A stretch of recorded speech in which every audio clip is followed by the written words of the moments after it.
my favorite question, usually, I tell this to everybody, but it is, um, influencers are interesting. They come in all sizes, large, small. Some of them come for your lifetime. Some of them come one sentence at one time, and and it just hits the right time. Can you share with us, one, two, or three people that have been influencers in your life? Sure, sure.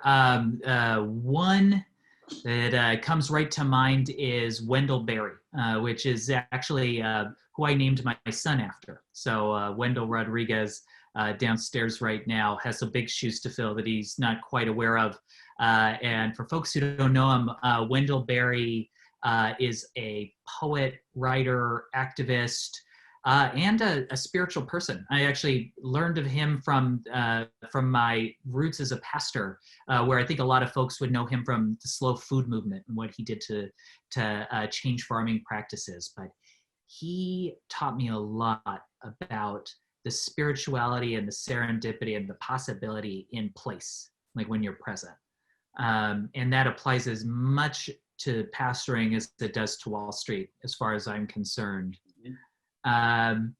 Next, I'd mention Hunter Levins that I work with, because I get to see somebody who had, in her late 60s, continues to have more stamina and is more sure that she is standing in what is true for her than anybody else I've ever met. She does not question for a second if she has thought through the things that she's thought through and knows that they are true to her. And that's true. It's not I'm not going to think about it at all. I know what I know. It's I've thought it through and I have done my hard work and I'm going to stand clear in how I live my life. That woman is impressive on quite a number of levels.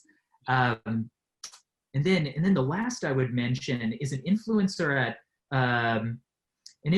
for today. I think it's somebody who gave me this a few years ago, said this to me a few years ago, and it's been sitting with me ever since.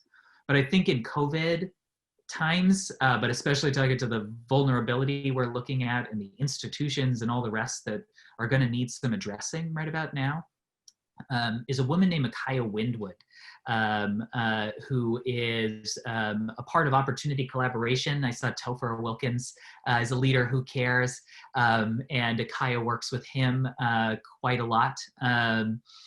And she also ran something for years called the Rockwood Leadership Institute.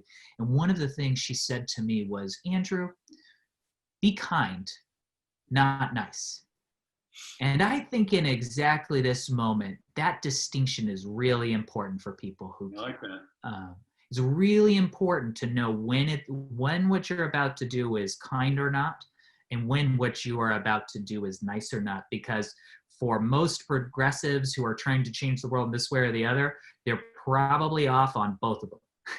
They're probably not as kind as they need to be and too nice. And in both times, we're talking about shortcuts we can't take anymore on vulnerability. I think all of us need to be kind and never be nice. Yeah, I like that. As a Canadian, we're happy about being called nice, but we're also not happy about being called nice. We are kind most of the time, but nice just seems too vanilla for us, actually. But no, that's actually brilliant. I really appreciate you sharing that, Andrew. Thanks. Thank you. Thanks for having me. Glad to have the opportunity to talk with you.